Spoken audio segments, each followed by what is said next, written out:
नमस्कार, आप देख रहे हैं जनमंच खबर और हिंद मोर्चा का जॉइंट एडवेंचर। विधानसभा चुनाव 2022 के लिए हम क्षेत्र में हैं। इसके पिछले अंक में आपने पनेरा विधानसभा के विधायक से बात की थी और ये जाना था कि उनका विजन क्या है। और अभी वर्तमान में हम हैं फरेंदा विधानसभा क्षेत्र में और यहाँ हमारे साथ फरेंदा विधानसभा क्षेत्र के वर्तमान विधायक बजरंग बहादुर सिंह जी हैं और इनका स्वागत करते हैं और यह जानते हैं कि वर्तमान समय की राजनीतिक परिदृश्य में लड़ाई कैसी है और यह इस विधानसभा चुनाव को किस तरह से देखते हैं। सबसे पहले स्वागत है सर। धन्यवाद। तो अभी आपके समक्ष प्रमुख दलों के प्रत्याशी मैदान में है, कैसा समर्थन मिल रहा है, क्या लग रहा है आपको, किन एजेंडों को लेकर आप क्षेत्र में जा रहे हैं? देखिए, हमें जनता का प्यार और समर्थन भरपूर पहले भी था, आज भी है, आगे भी मिलेगा और वर्तमान समय में शानदार तरीके से मिल भी रहा है। हम लगातार जनता के बीच में बहुत दिनों से हैं और उसी परिप्रेक्ष्य में लगातार हम आगे 3 तारीख तक भी लगे रहेंगे। और हमने क्षेत्र में पूरे 5 साल जनता की सेवा किया है, फरेंदा का सर्वांगीण विकास किया है, जनता में सर्वसुलभ तरीके से मैं उपस्थित रहा हूं, जनता की नज़रों से ओझल नहीं हुआ हूं। और आप सब लोग मीडिया के लोग स्वयं हैं, जनता से बहुत सारी जानकारियां आपको निश्चित रूप से वैसे भी हो रही होंगी, हमें नहीं कुछ कहना है, लेकिन जो मुझे जानकारी है फरेंदा में कोई लड़ाई नहीं है। जो भी विपक्ष ने अपने प्रत्याशी उतारे हैं मैदान में, जो भी आपके सामने प्रत्याशी हैं, उनके बारे में क्या कहेंगे आप? देखिए, पूरे 5 साल में फरेंदा विधानसभा में के अंदर अन्य राजनीतिक दलों के लोगों की शून्यता थी। 4.5 साल तक सभी राजनीतिक दल के नेताओं के राजनीतिक शटर बंद थे और जब 5 महीना चुनाव अवशेष रह गया तो सभी राजनीतिक दलों से भिन्न भिन्न तरीके से लोग कांद्रा से निकल करके जनता के बीच में आ गए। अब तो बहुत सारे लोगों को टिकट ही नहीं मिला, कुछ लोग क्षेत्र में रहते नहीं वो प्रत्याशी हैं और कुछ लोग अंबेडकर नगर से चले आए हैं। तो कहीं ना कहीं जनता के बीच में रहने का काम, जनता किसी नेता से मिल सकती है, उसकी सुनवाई हो सकती है, तो नेता के रूप में इस विधानसभा में बजरंग बहादुर सिंह हैं, लगातार थे, आज भी हैं, आगे भी रहेंगे। और अगर कहा जाए तो पिछला कार्यकाल में ढेर सारी योजनाओं को आप धरातल तक ले आए, अगले 5 साल की क्या योजना है?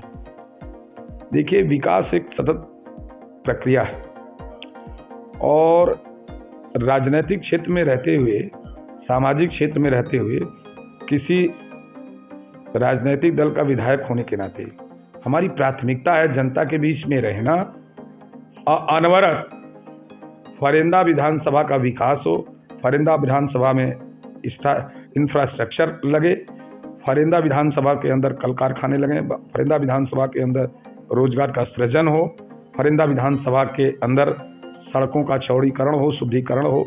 ये तमाम काम हम पहले से भी करते हैं और आगे भी इस सिलसिले को मजबूती के साथ बढ़ाना है और जनता की सेवा करना है। आप हमेशा कहते हैं कि जीत के लिए मैदान में होना जरूरी है, लेकिन जीत का अंतर पिछले रिकॉर्डों को देखा जाए तो काफ़ी ज़्यादा रहा है यहाँ पे। इस बार की क्या उम्मीद है? देखिए, पिछली बार का दूसरी लड़ाई थी, इस बार की दूसरी लड़ाई है।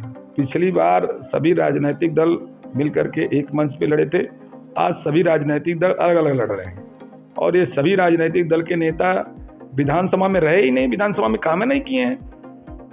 लोग एक भी कल विधानसभा में 5 साल रहने का काम अकेले बजरंग बहादुर सिंह का रहा है। आप इस बात को जनता से सीधे पूछ सकते हैं कि जनता के बीच में कौन रहा है। हमने 5 साल जनता के बीच में रहने का काम किया है, पूरी मजबूती के साथ जनसेवा किया है, पूरी मजबूती के साथ विकास किया है। मेरा गांव-गांव तक नेटवर्क है, मेरा सीधे जनता से सीधा संवाद है। जनता के बीच में रहना, चाहे वह बाढ़ का समय हो, चाहे दैवीय आपदा का समय हो, चाहे विकास का समय हो, चाहे थाने से लेकर के कचहरी तक का काम हो, जिले तक का काम हो, हर समय पूरे 5 साल तक पूरा सर्वसुलभ तरीके से मैं जनता के बीच में था।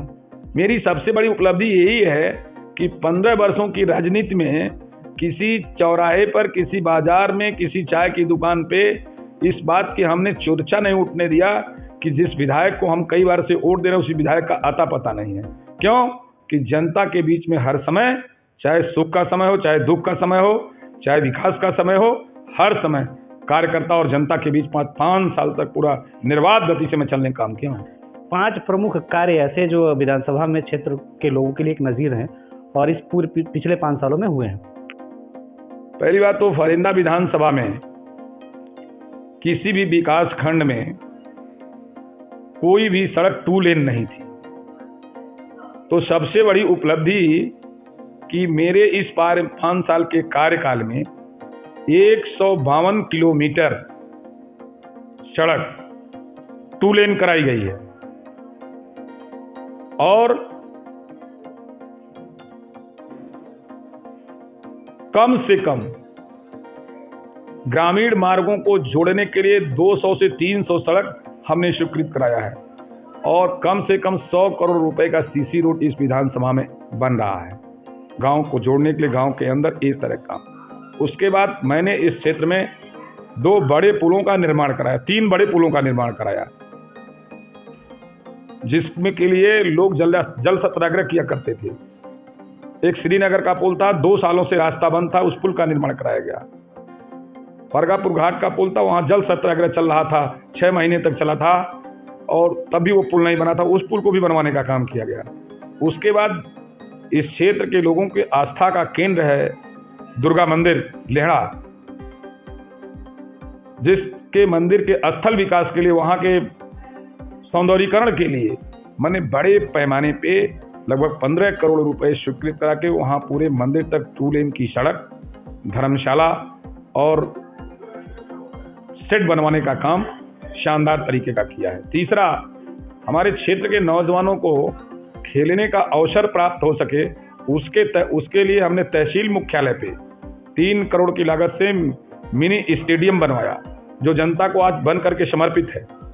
हमारे क्षेत्र के नौजवानों को टेक्निकल शिक्षा इसी विधानसभा में कम से कम पैसे में मिल सके, उसके लिए गवर्नमेंट ITI कॉलेज हमने फरिंदा विकास खंड में स्वीकृत कराया, जिसपे 10 करोड़ रुपए निकल लगभग 95% काम उसका पूरा हो रहा है।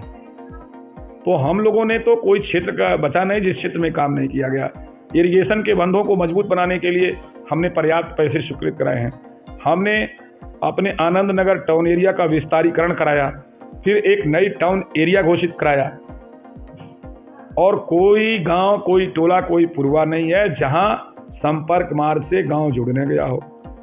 उत्तर प्रदेश के यशस्वी मुख्यमंत्री, कर्मशील मुख्यमंत्री जी ने जो योजना गरीबों के लिए, निसहायों के लिए, आम जनता के लिए, किसानों के लिए, नौजवानों के लिए चलाया है, उन सब योजनाओं का 100% लाभ हमारे क्षेत्र के लोगों को ठीक प्रकार से मिले, उसके लिए हमने तीनों विकास खंडों में व्यापक योजना बनाया। आज उसका परिणाम है कि 6000 से अधिक आवास फरिंदा विकास खंड के लोगों को निर्गत हुआ है, 5000 से अधिक आवास बृजमनगंज खंड के विकास खंड के लोगों को निर्गत हुआ है, 2500 आवास करीब धानी विकास खंड के लोगों को, 40,000 शौचालय फरिंदा विधान ब्लॉक के लोगों के घरों में 12,000 रुपये गया है और 35 से 37,000 लगभग शौचालय का पैसा सीधे लाभार्थी के खाते में विकास खंड बृजमनगंज से गया। 6-7 हज़ार से अधिक लोगों के खाते में पैसा थानी विकास खंड से गया है और हमारे विधानसभा को लगभग 75,000 किसानों को, 70,000 किसानों को 6,000 रुपये किसान सम्मान निधि मिल रही है। बड़े पैमाने पे तीनों विकास खंडों में लोगों को पेंशन के फार्म भराए गए थे, जिसका स्वीकृति प्राप्त हुई है। बहुत सारे लोग श्रम विभाग में रजिस्ट्रेशन कराए थे, उनको लाभ पहुंचाने की दिशा में प्रयास किया गया। समय समय पे उज्ज्वला गैस चला, उसका लाभ दिलवाया गया। तार पोल हर गांव तक विद्युतीकरण हो जाए, ऐसी योजनाओं को 100% हम लोगों ने स्वीकृत कराया। और मैंने अपनी विधानसभा में 70 ग्राम सभाओं में शुद्ध पेयजल पीने के लिए पानी की टंकी की योजना स्वीकृति कराई है। 10 में निर्माण चल रहा है और करीब 60 में निर्माण कार्य चालू होने वाला है। तो ये तो सारी विकास की योजना है। एक आखिरी संदेश अपने कार्यकर्ताओं और अपने समर्थकों को जो इस विधानसभा चुनाव में जा रहे हैं, कोविड प्रोटोकॉल के तहत चुनाव हो रहा है, चुनाव के सिनेरियो पहले से अलग हैं। पहले बड़ी बड़ी सभाएं, बड़ी बड़ी जनसभाएं होती थी, ये चुनाव डोर टू डोर है। तो सबसे बड़ा एक चुनौती कि एक लिमिटेड समय में प्रत्येक जगह पहुंचना, तो उसके लिए आपका क्या संदेश होगा? देखिए, भारतीय जनता पार्टी का गांव-गांव, बूथ-बूथ संगठन है और हर मंडल में भारतीय जनता पार्टी के कार्यकर्ताओं की एक बड़ी फौज है। और मैं दावे के साथ कहता हूं, लोग अभी पर्चा भरे हैं, लोग अभी क्षेत्र में आए हैं।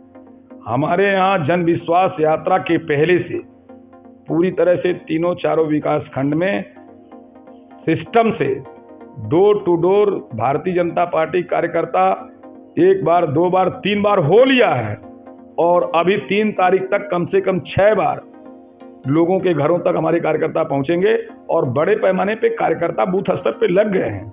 आप पता लगाएं तो पता चलेगा कि सब जगह तो भारतीय जनता पार्टी दिख रही, कहीं विपक्ष है ही नहीं, कहीं दिखता ही नहीं है। ये थे बजरंग बहादुर सिंह जी, फरिंदा विधायक। इन्होंने आपने हमसे बात किया, समय दिया, इसके लिए धन्यवाद। धन्यवाद। तो आप इनके विचारों से कितने सहमत हैं, आप अपनी राय हम तक पहुंचाएं और आपको ये कार्यक्रम कैसा लग रहा है, इसका फीडबैक भी आप हम तक पहुंचाएं।